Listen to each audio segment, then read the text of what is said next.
Pour ce nouveau partage extraordinaire, j'ai le plaisir aujourd'hui de recevoir Michel Vernat. Bonjour Michel. Bonjour Isabelle. Michel, vous êtes bénévole depuis de nombreuses années, déjà lorsque vous occupiez un poste de direction au sein d'une multinationale, jusqu'à maintenant que vous êtes retraité. Votre engagement est multiple auprès de la paroisse orthodoxe de Lausanne-Vevey. Pourquoi avoir choisi le domaine religieux, spirituel? En fait, c'est tout à fait simple, c'est de se laisser aller dans la vie, laisser venir les choses, écouter un peu ce que votre entourage vous dit, ce que votre instinct vous dit. Moi, j'ai été élevé par des parents qui se sont divorcés très tôt, d'une manière assez violente, et nous avons été, mon frère et moi, mis dans un orphelinat. Et en fait, c'était une chance parce que je pense que dans la vie, il faut toujours essayer de trouver le bon dans les choses qui nous arrivent, qui paraissent mauvaises de prime abord. Et ces sœurs de Saint-Vincent de Paul qui nous ont élevés, elles nous ont appris non seulement la vie, mais aussi le sacrifice, le bénévolat, le don de soi et la prière. Pourquoi avoir choisi de vous engager en qualité de bénévole alors que déjà à l'époque vous aviez une famille et puis surtout un poste à très haute responsabilité, je l'ai dit, dans une multinationale qui était Philip Morris? Alors en fait, l'engagement a commencé avant que je sois marié et que je travaille, parce que je puis sortir de l'orphelinat une courte période avec mon père qui s'est très mal passé, donc j'ai été placé par la protection de l'enfance dans une famille russe. C'était un camarade d'école à Chopitais qui a demandé à ses parents de m'accueillir, voyant que j'étais dans une situation très difficile.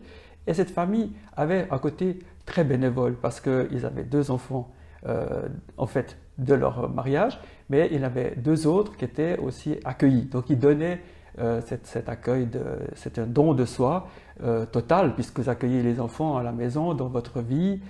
Ces gens allaient à l'église, ils étaient pieux et ils chantaient dans le chœur. Et ils ont eu vraiment comme valeur principale, c'était leur foi, qui rejoignait tout à fait mon parcours. Et deuxièmement, c'était le fait de s'entraider, puisqu'on était dans une situation où plus personne n'avait plus rien. J'ai connu ma femme dans cette église, parce qu'elle s'intéressait beaucoup à Dostoïevski, et nous avons grandi ensemble. Et en fait, on s'est mariés, et c'est elle qui m'a aidé dans ma carrière professionnelle à entrer chez Philip Morris, par son soutien, par sa motivation qu'elle m'a donnée. Mais le don de soi est resté et était d'avant. J'ai senti un équilibre très grand entre le fait d'être diacre et le fait d'être responsable de services généraux dans une grande entreprise, puisqu'en fait le but des deux fonctions, c'est d'aider l'autre, c'est de l'écouter et d'essayer qu'il se sente bien malgré des circonstances qui sont difficiles. J'ai évoqué le fait que votre engagement est multiple. Que faites-vous concrètement au sein de votre paroisse? Alors, j'ai en fait deux fonctions. La fonction qui est très ancienne, qui a plus de 40 ans, c'est d'être diacre de la paroisse.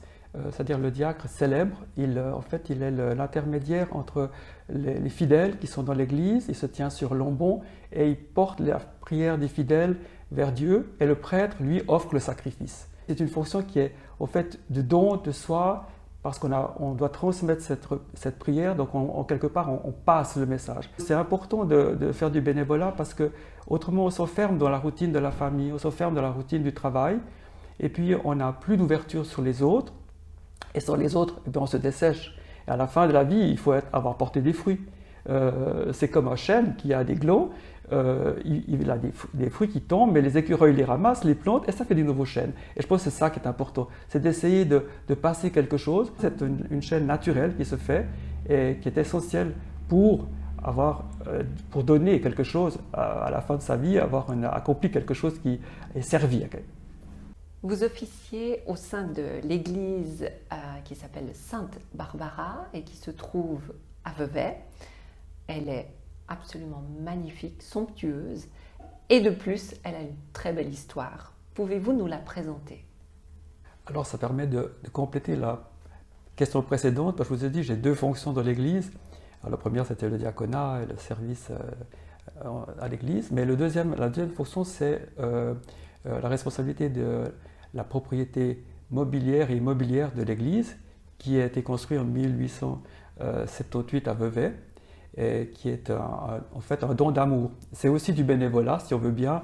C'est plutôt du mécénat, mais il y a quand même une part de bénévolat parce que c'est un père qui est un comte Chouvalov, Pierre Chouvalov, qui a perdu sa fille Barbara et sa petite-fille Marie aux couches et à la Tour de Paix à la naissance du bébé. Et le père était tellement triste et tellement bouleversé par cette perte, ce décès de sa fille, qu'il a décidé de construire une église à leur mémoire.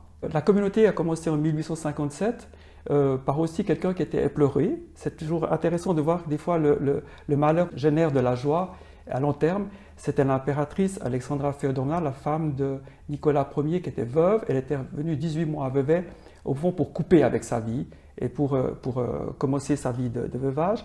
Et c'est là qu'elle a mis la graine, disons, flotté la graine de l'orthodoxie à Vevey. Ça a mis beaucoup de temps, ça a mis 5 ans pour qu'elle soit finie et construite. Et c'est une œuvre qui fait vraiment le pont entre la Russie et la Suisse, parce que si des fois les plans ont été faits à Saint-Pétersbourg ou en Russie, la réalisation a toujours été faite par des artisans locaux. Ils ont vraiment voulu faire un témoignage comme un cierge qu'on plante qui brille dans la terre d'Helvétie. Mais c'est intéressant que l'amour d'un père a créé une communauté qui vit maintenant depuis plus de 140 ans. Est-ce que votre paroisse, respectivement l'Église, a besoin de soutien? Et si oui, lesquels? Alors oui, l'Église a besoin de soutien, déjà financier. Nous attendons de lancer une fondation qui s'appellera les Amis de l'Église orthodoxe Sainte-Barbara à Vevey pour pouvoir collecter des fonds de manière assez importante parce qu'on parle de 5,5 millions à 6 millions. Pour revenir à vous, Michel, que vous apporte cet engagement? Rencontrez-vous aussi parfois de la difficulté dans ce que vous faites? Alors, ça m'apporte énormément parce que c'est vraiment un moyen de toujours apprendre. Le domaine de la restauration est tellement riche que je découvre à chaque étape de l'avancement du projet des nouveaux artisans, des gens qui viennent, qui sont des gens uniques, la spécialiste par exemple des textiles d'Europe, le spécialiste de la dorure des coupoles en Europe, celui qui est le meilleur ébéniste de la région. Donc je rencontre des gens qui sont dans un domaine d'excellence et ça c'est très enrichissant parce que ça vous apprend l'humilité, parce que ces gens-là ils sont tellement ignorés de la société, comme les bénévoles d'ailleurs, c'est un peu la même chose. Ils n'ont pas une récompense forcément grande, mais c'est des gens qui sont uniques parce qu'eux aussi c'est des passeurs d'art, qui sont passionnés et qui ne comptent pas leur temps. Et ça fait du bien, ça vous permet de vous remettre en question vous-même sans arrêt, ce qui est essentiel, autrement on devient égoïste, c'est pas bon. On a toujours des difficultés, c'est clair quand on parle du succès, on n'aime pas parler des échecs. Oui, c'est difficile parce que tout prend beaucoup de temps. Des fois, c'est très difficile de trouver leur spécialiste, ça peut mettre 1 année pour trouver la personne qui peut faire le travail. Des fois, j'ai aussi une autre difficulté, c'est que, comme souvent dans le bénévolat, vous vous sentez seul. Vous êtes dans un projet et vous sentez un peu sans moyen de pouvoir être écouté ou des fois pas compris autour de soi, ça peut arriver. Et aussi la dernière difficulté, c'est la reconnaissance. Dans le bénévolat, vous avez rarement de la reconnaissance. Vous avez mené à bien quelque chose, ben voilà, c'est fait. Vous devez être content vous-même et sans attendre quelconque remerciement. Quel conseil donneriez-vous à une personne qui souhaite s'engager? Et puis surtout, quelle qualité faut-il avoir, s'il en faut? Je pense qu'il faut être bien dans sa peau, si on peut dire les choses de manière triviale. Il faut bien savoir mettre des priorités. C'est clair, il ne faut pas abandonner sa famille, bien que des fois je pense qu'ils se sont sentis un petit peu à côté avec toutes ces activités professionnelles et ecclésiales et de bénévolat. Il faut vraiment essayer de maintenir un équilibre et puis jamais trop se faire de soucis. Cocteau a dit quelque chose qui me plaît beaucoup, il dit quand le hasard n'existe pas, c'est quand Dieu veut se faire discret. Je pense que c'est le conseil que je donnerais. Faisons confiance à la vie, à Dieu, aux gens qui nous entourent, tout en étant très strict avec soi-même, tout en étant très vigilant, ne jamais se laisser, il ne faut jamais remettre à demain ce qu'on peut faire aujourd'hui. Je pense qu'un bénévole, il doit vraiment avoir une bonne discipline de vie, pas trop se charger, arriver à bien dormir le soir quand on se couche, pas de satisfaction de soi-même, mais simplement de se dire « j'ai fait au mieux que ce que j'ai pu ». Avant de terminer cet entretien, Michel, la question qu'on pose à tous nos invités, quel coup de cœur aimeriez-vous partager, nous faire découvrir? Alors, vraiment très spontanément, le Miserere d'Allegri.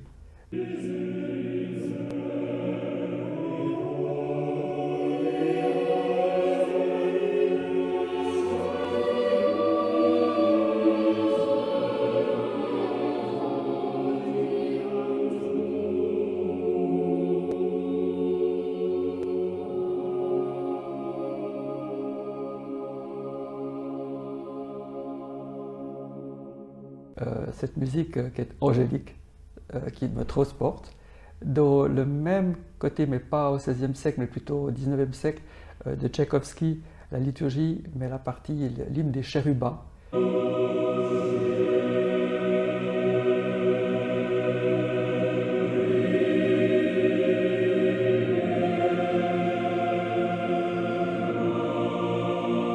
Qui est aussi un moment absolument vous n'avez plus les pieds sur terre. Et je pense que c'est bien de temps en temps d'oublier la terre et d'être transporté dans une béatitude. Et puis pour les livres, alors j'ai un livre qui m'a beaucoup marqué, c'est Nikos Kazantzakis, c'est Le Christ recrucifié.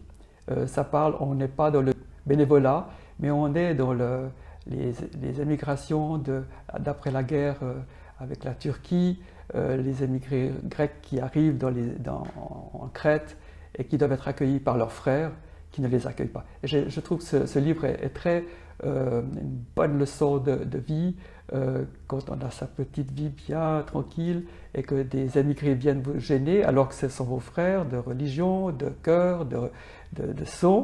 Et puis en fait, non, vous n'avez pas envie, vous êtes très tranquille. Et le bénévolat doit être quelque chose qui doit vous sortir de votre train-train et de votre confort. Des fois, ça vous demande du temps et là, ça l'explique bien. Mais il faut aussi avoir le côté qui vous transporte pour pouvoir supporter la vie, en fait.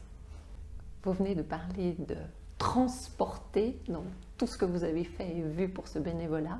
Merci Michel pour nous avoir transportés grâce à votre passion. Voilà, on a été de l'église jusqu'à la grande et belle musique ainsi que la littérature.